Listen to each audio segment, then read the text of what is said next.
welcome back to another update video, monthly update video I should say, because I've been doing these monthly for a while now because it really takes that long to notice any physical changes from my transition, like the HRT part of my transition, and there's not real much to talk about, so I'm just gonna talk about what's recently actually happened. So yesterday I had electrolysis done, which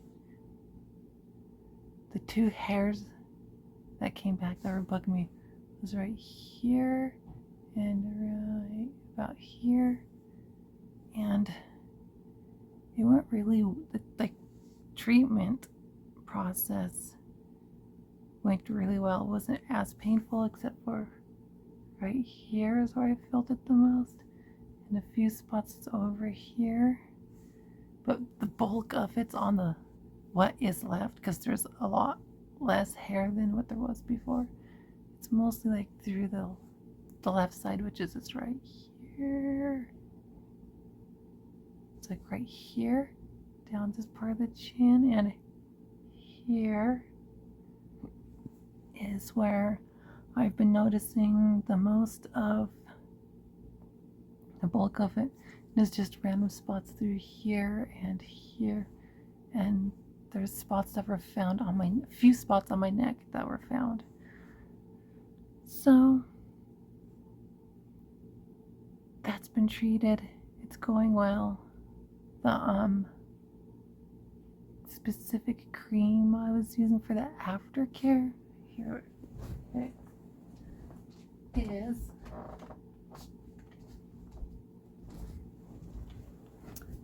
If you can see, it's this stuff. That's what I've been using, and it's been actually helping with the healing of my face, because there's been times when, like yesterday, it was itching really bad, and when that happens, I really want to scratch my face, but you can't really touch your face for a couple of days just to keep things clean and to keep things healing, because pretty much with the electrolysis, your skin's pretty much like, it's like burnt skin, as you can see. So trying to keep it out of the sun, or like hot showers can't have for like 2 days, kind of like a sauna type situations. And if I do go outside, it has to be sunscreen if I go out directly in the sun. So yeah, and after treatment you can't wear makeup unless it's mineral makeup. So but it's preferred not to wear makeup, so, which I rarely do that anyways.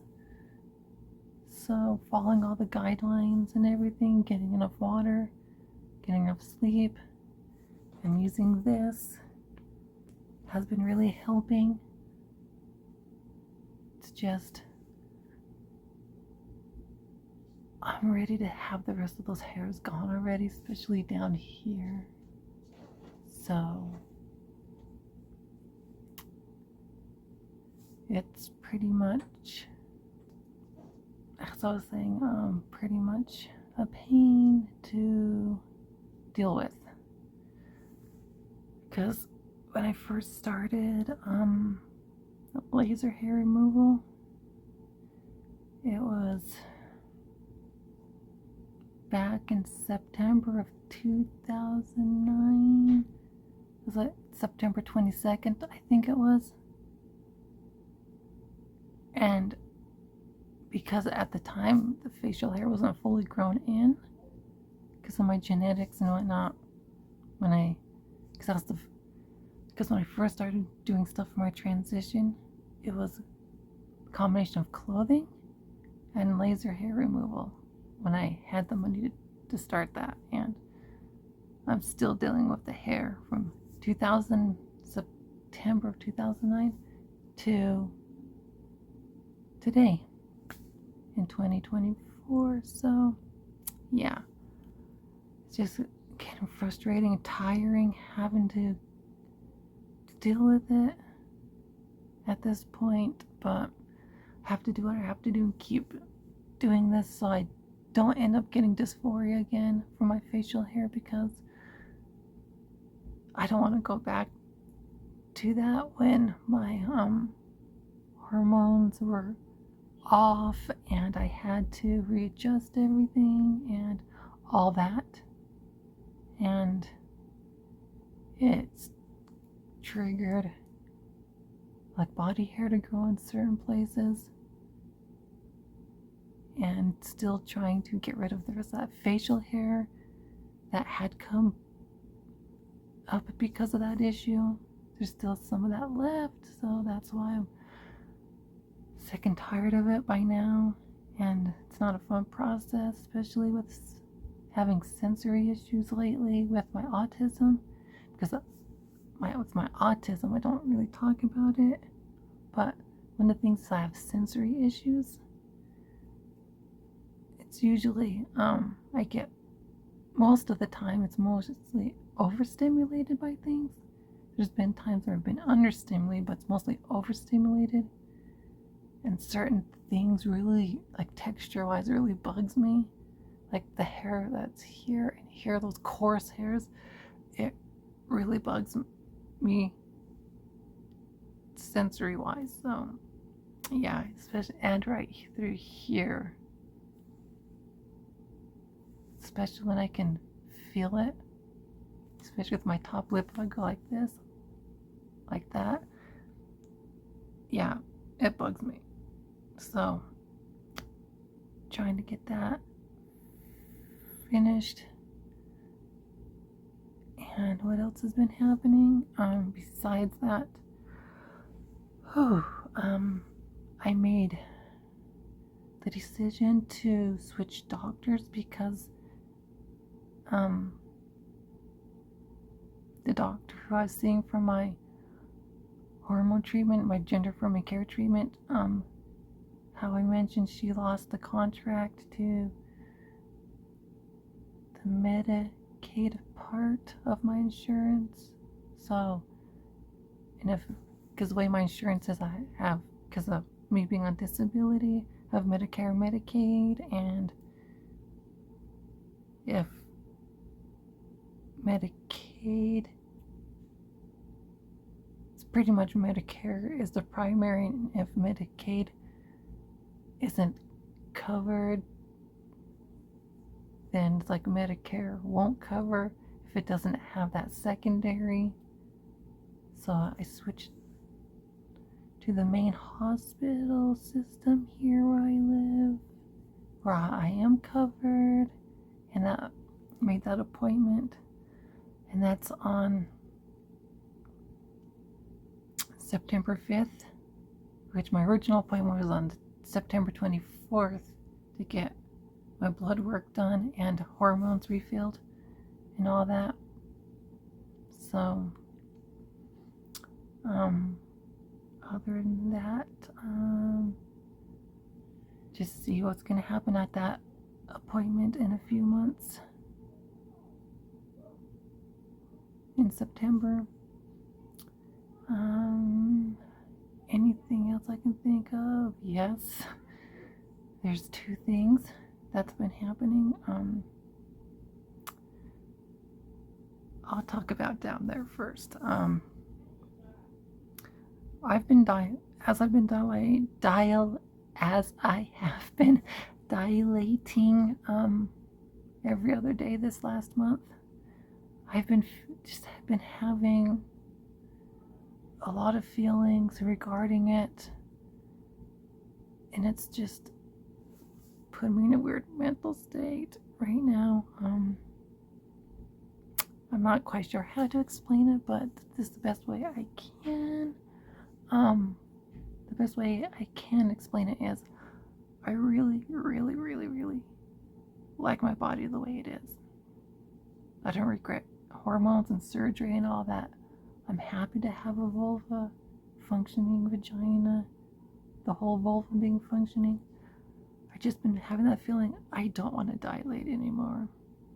I just been having that feeling, and I just haven't talked to anybody about this or my therapist. But I've been having that feeling I just don't want to dilate. And part of it is I can't 100% explain it, but it's been feeling like the orange dilator. Because my orange one was replaced with a new one this last year, like was it 3 or 4 months ago? But it was replaced because the other one was starting to become misshapen and whatnot from use. But this one is working really good, but recently it's been feeling too small for my body, and they don't make a dilator in this specific set and company. The really good one from Soul Source, bigger than the orange. The number 4 dilator in this set, yeah, they don't make a bigger one, but it's been feeling like my dilator is too small. So when I actually checked my vaginal canal, it feels like, even though I haven't been doing anything bigger, like toys bigger, or like vaginal training to widen it more, it just feels like my canal is wider. Feels like my the pelvic arch is spread more and wider in between, and the distance from the pelvic arch down towards the bowel area is wider that direction. And because I actually checked using my fingers, because I was checking to see if I needed to flush out, but since using the estrogen cream, I hadn't had to flush out for some time now since starting, and it felt like I had more room in that whole area, like going down away from the pelvic arch. There was a lot of more room, especially when more lubricated. I've noticed there's more room, and I wasn't quite sure what to do, because I've been wanting to not dilate. I have more room, and I've been wanting something bigger just to help with what I'm going through. And instead of dilating, been wanting, the best way I can say is like sex with the real thing, but bigger, is how it's been feeling on and off with everything. So yeah, so that's been happening, even though I still have some issues here and there, because this morning when I dilated, it was stinging down there. So little things like that happens on and off, but everything just seems more healed than what it was before. I haven't been having bleeding issues, and that spot where the laceration was isn't painful. It was just this morning, it was just the nerves on that right side that usually I feel the stinging up through the vaginal canal to the labia. Other than that, no other issues down there. It seems like it's helping and healing. And there's been times where I'm more wet down there, I can say, because it's moistened skin. So yeah, and if any of the fluids from, like how in cis females, the Bartholin glands, the equivalent in men and trans women is the Cooper's glands. So seems like there's been a little more fluid from that as well when things become lubricated down there. So, but it's not all the time, but it's more often than it was before. So that's part of how post-op trans women can get wet. So yeah. And as I've been looking at things down there, as things have been healing, it's like where 2 of the stitches were next to the urethra. It looks like Skene's glands in those 2 spots. So if you were to look down there and examine things, it pretty much looks like I was born with it. So yeah. But other than that, it's still functional, still functioning. I'm still happy with it. The other thing that's coming up that has happened is my transition that I don't talk about often. When it happens, I have gained some weight. I'm not 100% sure exactly where the weight is. It's all I know is it could be just spread out everywhere, but I have gained some weight. I'm not like obese or anything like that, but I have recently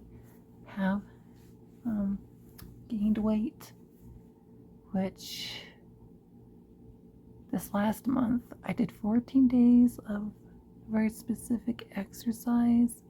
It's like a Pilates exercise to increase the way they describe it as outer booty and outer thighs, to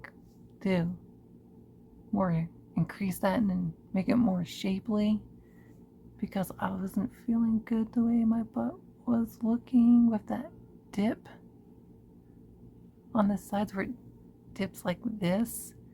So I'm trying to get it more rounded out like that and those spots, but it's based on genetics and your pelvic shape and whatnot. But I was able to increase my hips another half an inch, because the first time I did the exercise, it went from 36 and a half to 37. Now at the widest point, it's changed where the widest point is a little bit, but I'm 37 and a half inches. So I'm planning on just right now letting my body heal and whatnot, because I did the workout and I decided just to take some time off and let my body heal itself and recover from it. And when that happened, my breasts ended up going down half an inch and my hips went up half an inch. So my hips were 37 and a half inches. But then after I let my body recover and everything, and then I re-measured everything, my breasts had gone back up to where they were before. So I'm thinking it was just hormone fluctuation. And what's been happening regarding breast growth, I'm still having it. It's been really painful. The last week, it's been on and off. More so the last few days, it's just been really painful. And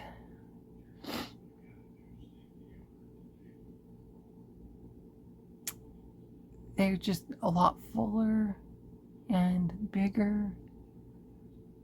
And when I was trying to take my measurements recently, I noticed, because I also have kyphosis, That's the upper part of your spine. If it sticks, the kyphotic part of the spine sticks out more. And that affects also trying to take my bust and underbust measurements, especially my underbust. It really messes with sometimes when it's worse, because I have scoliosis and kyphosis together. So that causes issues with pain, back pain, and some other pain. So yeah, so that has been affecting trying to get an accurate measurement, like my bust and underbust. But my underbust is pretty much when the kyphosis is more normal, instead of sticking out more. I measure the same thing with my underbust, but when it's sticking out, it makes my underbust measurement more, which causes issues. Sorry about the noise out there, but yeah.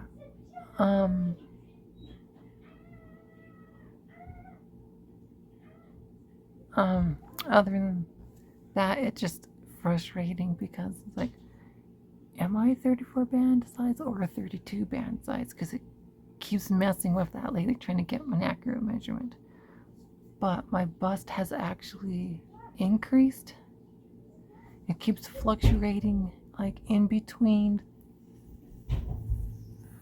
41 and a half and 42. And it's getting more closer to a 42 more consistently.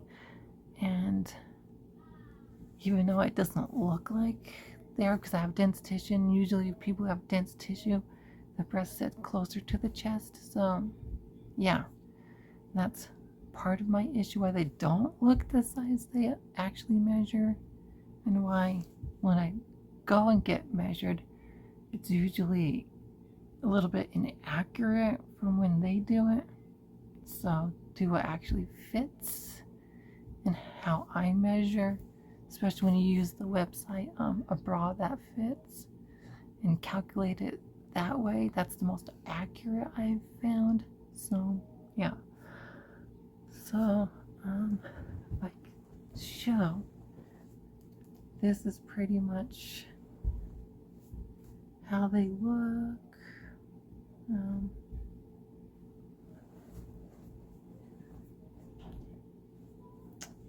So like the best way, and if I go and show like this,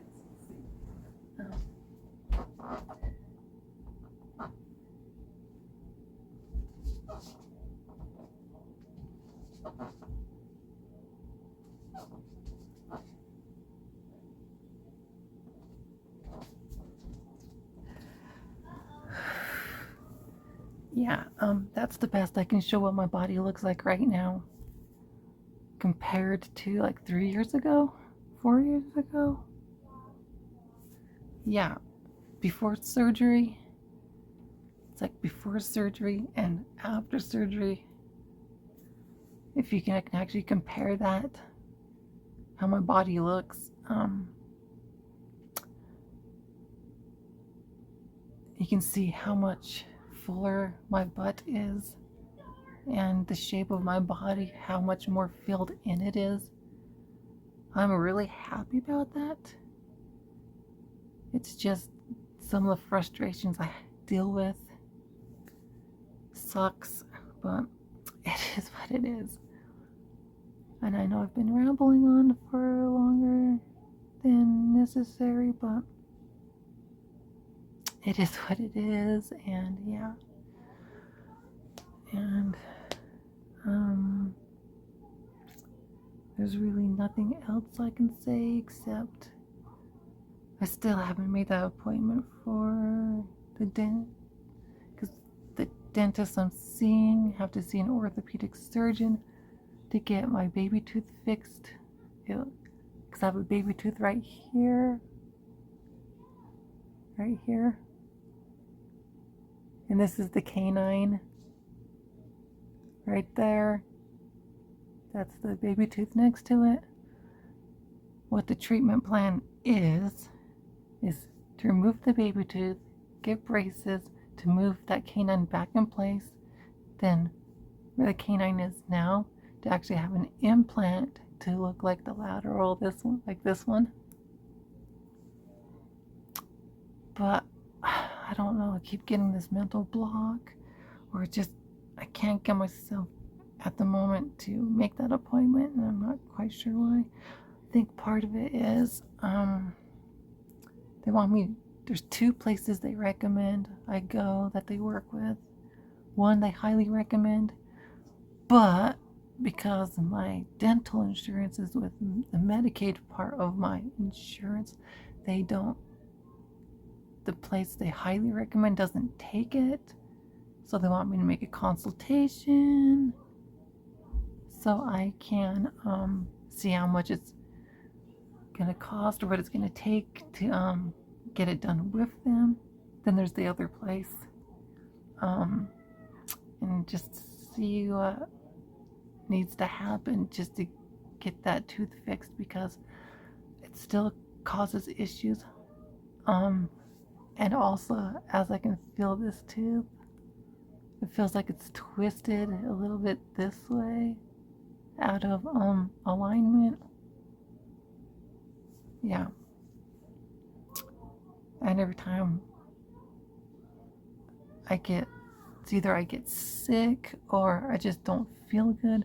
Usually I feel in this tooth and in my sinuses through here and up through my temples. This whole area gets in. It affects that area, so they want to get it done, and they said usually when people reach their 30s is when their teeth start to go. But the good thing is I don't have any cavities or any of that. Last I checked, the only issue is with that tooth. So yeah, other than a few of my gums on here and here, it's recede a little bit, exposing the tooth where the nerve part is, which is irritating. But I haven't been really having that sensitivity in those spots, so yeah.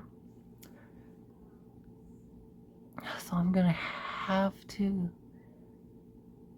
get myself to make that appointment or appointments and just go from there.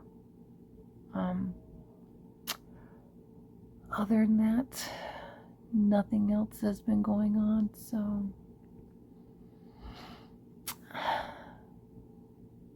until my next video, please comment, rate, and subscribe. And I know some of you might be wondering, this last little part, this right here,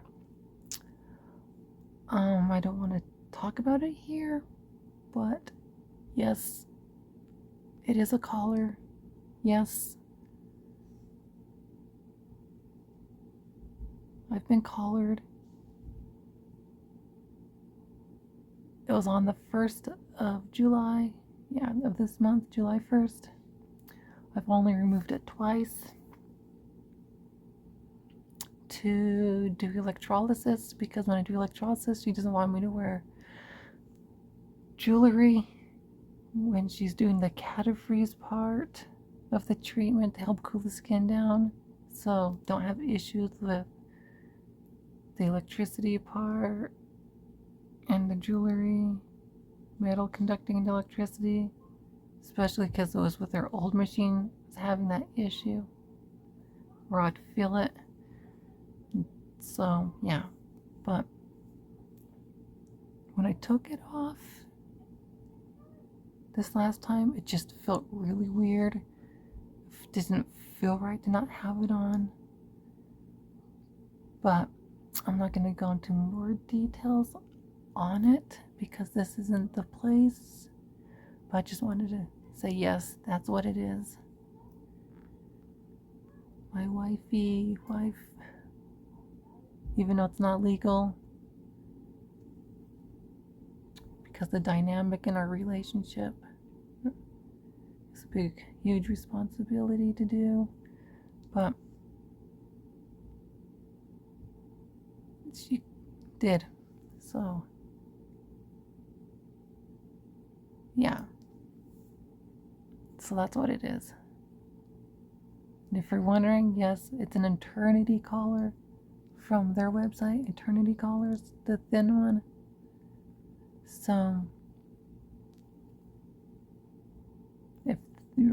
if you're wondering.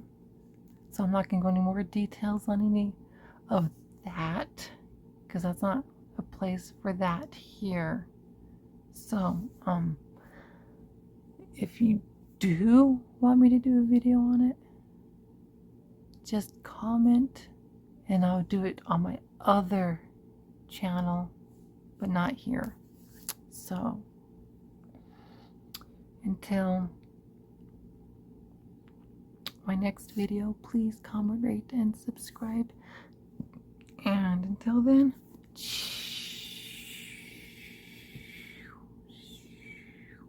bye.